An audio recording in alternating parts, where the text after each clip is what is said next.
Hello everyone. আজকের এই রাত্রিতে আমরা খুব ভালো একটা ক্রিকেট পারফরম্যান্স দেখে আসলাম। সেটা ইন্ডিয়া আর নিউজিল্যান্ডের।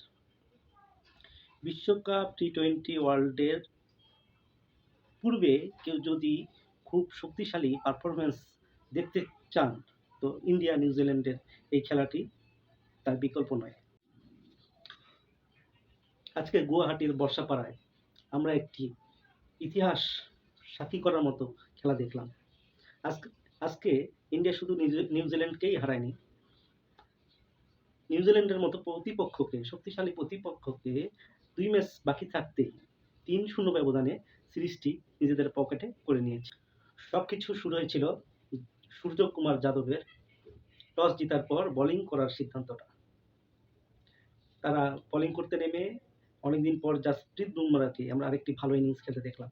৩ উইকেটে মাত্র ১৭ রান দিয়ে পুরো নিউজিল্যান্ড টিমটাকে কুৎপাত করে ফেলেছিল। ১ বছর পর খেলতে নামা ভারতের বোলিং রবি বিষ্ণই নিউজিল্যান্ডের মিডল অর্ডারকে করে দিয়েছিলেন কুপোকাত। তারা আর ঘুরেই দাঁড়াতে পারল না। শেষ পর্যন্ত ফিলিপস একটু ভালো খেলেছিল, কিন্তু শেষ পর্যন্ত নিউজিল্যান্ডকে আর উইনিং মোমেন্টে নিয়ে যাইতে পারে নাই।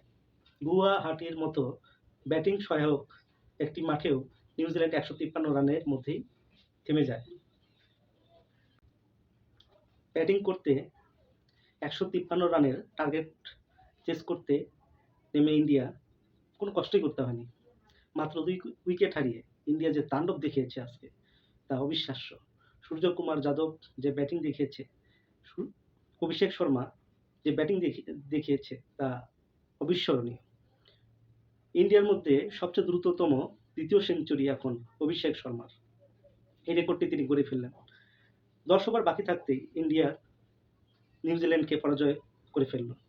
১৫৫ রান করে ফেলল ইন্ডিয়া। এখন আর বাকি ২টা ম্যাচ রয়েছে, কিন্তু ২টা ম্যাচ বাকি থাকতেই ইন্ডিয়া জিতে নিয়েছে তাদের কাঙ্ক্ষিত সিরিজটি। নিউজিল্যান্ড অবশ্যই ভালো খেলার চেষ্টা করবে, অবশ্যই তারা ফর্মে ফিরে আসার চেষ্টা করবে, কিন্তু এই সিরিজে আর সম্ভব নয় তাদের জয় ফিরিয়ে আনার। তো আজকে পর্যন্তই। দেখা হবে আবার পরবর্তী কোনো নিউজ নিয়ে। ধন্যবাদ। চ্যানেলটি সাবস্ক্রাইব করে পাশে থাকবেন।